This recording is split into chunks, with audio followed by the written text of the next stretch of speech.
আচ্ছা ভাবুন তো, হাজার হাজার মানুষের ভিড় ঠেলে আপনি অডিশনে জিতলেন। আপনার মনে হচ্ছে স্বপ্ন সত্যি হয়ে গেছে, তাই তো? কিন্তু আপনি কি জানেন অডিশন জেতার ঠিক পরের মুহূর্তটা আসলে কেমন হয়? কোম্পানি কি সাথে সাথে আপনাকে লাক্সারি লাইফ দেয়, নাকি শুরু হয় এক হাড় ভাঙা লড়াইয়ের গল্প? আজকের ভিডিওতে আমরা পর্দার পেছনের এমন কিছু সত্যি জানবো যা কোনো বড় স্টার আপনাকে বলবে না।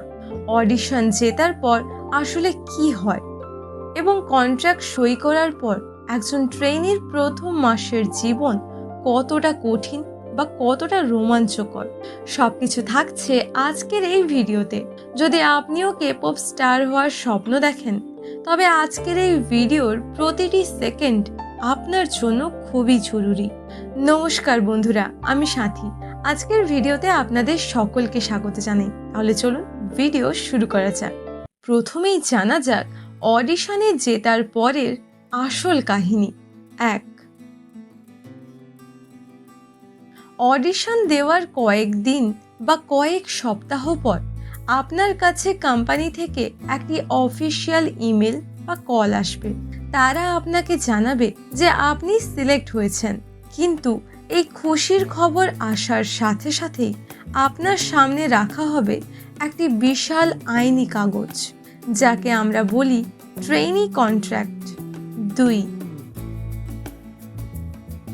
এই ধাপটি সবচেয়ে গুরুত্বপূর্ণ।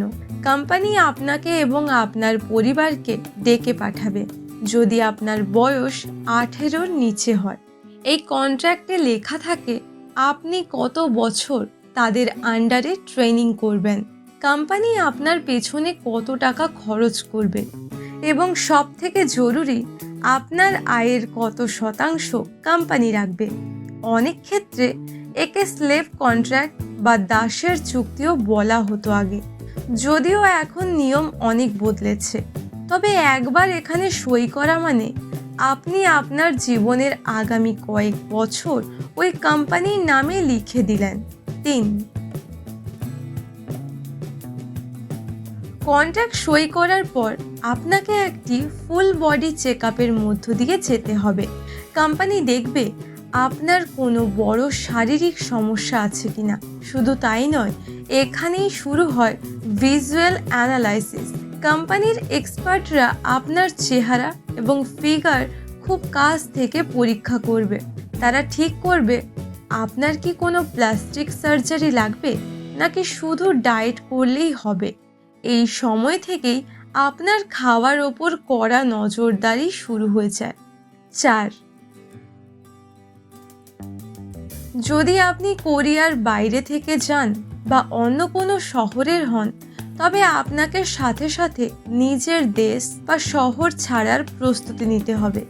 আপনাকে আপনার স্কুল ট্রান্সফার করতে হবে কোরিয়ার কোনো আর্ট স্কুলে। আপনার পরিবারকে পেছনে ফেলে আপনাকে একাই পাড়ি দিতে হবে কোম্পানির দেওয়ার ডরমিটরিতে বা হোস্টেলে। এই বিদায়টা খুব একটা সহজ হয় না। 5, একটা কথা মাথায় রাখুন, অডিশন জেতার পর আপনার থাকা, খাওয়া, নাচের ক্লাস বা ভোকাল ক্লাসের জন্য কোম্পানি যে টাকা খরচ করবে সেটা কিন্তু দান নয়। একে বলা হয় ট্রেনি ডেট বা ট্রেনি ঋণ। আপনি যখন ভবিষ্যতে ডেবিউ করবেন বা সাকসেসফুল হবেন, তখন আপনার আয় থেকে কোম্পানি আগে এই টাকাটা কেটে নেবে। অর্থাৎ অডিশন জেতার পরের দিন থেকেই আপনার ওপর কয়েক কোটি টাকার ঋণের বোঝা চাপতে শুরু করে। 6, কোম্পানিতে ঢোকার সাথে সাথেই আপনাকে একটি লম্বা রুল বুক ধরিয়ে দেওয়া হবে। ডেটিং করা যাবে না, কোনো সোশ্যাল মিডিয়া ব্যবহার করা যাবে না, এমনকি পরিবারের সাথেও নির্দিষ্ট সময়ের বাইরে কথা বলা যাবে না।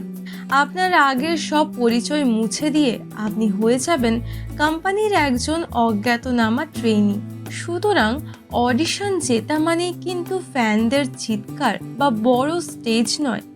অডিশন জেতা মানে হলো একটি অন্ধকার টানেলে প্রবেশ করা, যার শেষ কোথায় কেউ জানে না। আপনি কি প্রস্তুত এই লড়াইয়ের জন্য? এবার আরও একটি ইম্পর্টেন্ট বিষয় নিয়ে কথা বলা যাক। ট্রেইনি জীবনের প্রথম মাস কেমন হয়? কন্ট্রাক্ট সই করার পর আপনার মনে হতে পারে আপনি মেঘের ওপর ভাসছেন, কিন্তু ডরমিটরিতে পা রাখার প্রথম দিন থেকেই সেই ভুলটা ভেঙে যাবে।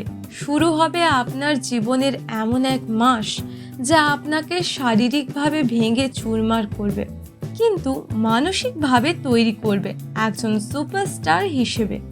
এক, প্রথম মাসে আপনাকে নিয়ে যাওয়া হবে ট্রেইনিদের ডরমিটরিতে। সেখানে একটি ছোট্ট ঘরে আপনার মতো আরও 5-6 জন ট্রেইনি থাকবে। আপনার কোনো আলাদা রুম থাকবে না, এমনকি নিজের জামা কাপড় রাখার জায়গাটুকু ভাগ করে নিতে হবে। প্রথম কয়েকদিন আপনার খুব একা লাগতে পারে, কারণ পরিবারের সাথে কথা বলার জন্য দিনে মাত্র 10 থেকে 15 মিনিট সময় দেওয়া হবে, তাও আবার অনেক সময় ফোন জমা নিয়ে নেওয়া হয়। 2, প্রথম মাসে আপনার শরীরকে মনে হবে আপনার নিজের নয়। আপনার দিন শুরু হবে ভোর 5টায় এবং শেষ হবে রাত 2টোয়। রুটিনটা কিছুটা এরকম হয়, ধরুন ভোর 5টা থেকে 7টা পর্যন্ত জিমে ঘাম ঝরানো বা কার্ডিও। সকাল 8টা থেকে দুপুর 2টো পর্যন্ত যারা স্কুলে যায় তারা স্কুলে যাবে, বাকিদের জন্য কোরিয়ান ভাষা শেখার ক্লাস। দুপুর 3টে থেকে রাত 10টা লাগাতার ডান্স এবং ভোকাল ট্রেনিং। রাত 10টা থেকে রাত 2টো সেলফ প্র্যাকটিস, অর্থাৎ সারাদিন যা শিখলেন তা একা একা প্র্যাকটিস করা। প্রথম মাসে অধিকাংশ ট্রেনি ডান্স রুমে নাচতে নাচতে অজ্ঞান হয়ে যায় বা কান্নায় ভেঙে পড়ে, কারণ আপনার শরীরের প্রতিটি পেশি এই পরিশ্রমের সাথে অভ্যস্ত নয়। 3, প্রথম মাসেই শুরু হয় ফুড ট্র্যাকিং। আপনি সারা দিনে 1 কাপ কফি খেলেন নাকি একটা আপেল, তার ডায়েরিতে লিখে রাখতে হবে। প্রতি সপ্তাহে আপনার ওজন মাপা হবে। যদি আপনার ওজন কোম্পানির সেট করা ওজনের থেকে 100 গ্রামও বেশি হয়, তবে সবার সামনে আপনাকে অপমানিত করতে পারে। অনেক ট্রেইনি প্রথম মাসে শুধু জল বা কিউকাম্বার মানে শশা খেয়ে দিন কাটায়, যাতে তারা ওজন ঠিক রাখতে পারে। 4, প্রথম মাসের সবচেয়ে ভয়ের নাম হলো মান্থলি ইভ্যালুয়েশন।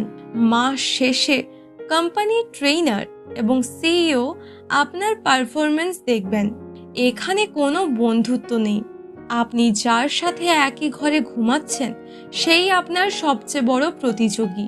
প্রথম মাসেই যদি আপনি আপনার ইমপ্রুভমেন্ট দেখাতে না পারেন, তবে কোম্পানি আপনাকে সরাসরি বলে দিতে পারে, বাড়ি ফিরে যাও, তোমাকে দিয়ে হবে না। এই অনিশ্চয়তা আপনাকে সারা রাত ঘুমাতে দেবে না। 5, বিশেষ করে যারা বিদেশ থেকে ট্রেনি হতে চায় তাদের জন্য প্রথম মাসটা নরকের মতো হয়। ভাষা না জানা, খাবারের স্বাদ না মেলা এবং সম্পূর্ণ ভিন্ন এক সংস্কৃতিতে নিজেকে খাপ খাইয়ে নেওয়া, সব মিলিয়ে এক চরম মানসিক চাপ তৈরি হয়। অনেক ট্রেনি এই প্রথম মাসেই ধৈর্য হারিয়ে ফেলে আর মাঝ পথেই ছেড়ে দেয়। তাহলে বুঝতেই পারছেন, প্রথম মাসটা আসলে আপনাকে দিয়ে গান গাওয়ানো বা নাচানো নয়, বরং আপনার মনোবল পরীক্ষা করার মাস। কোম্পানি দেখতে চায় আপনি এই চাপ সহ্য করার ক্ষমতা রাখেন কিনা।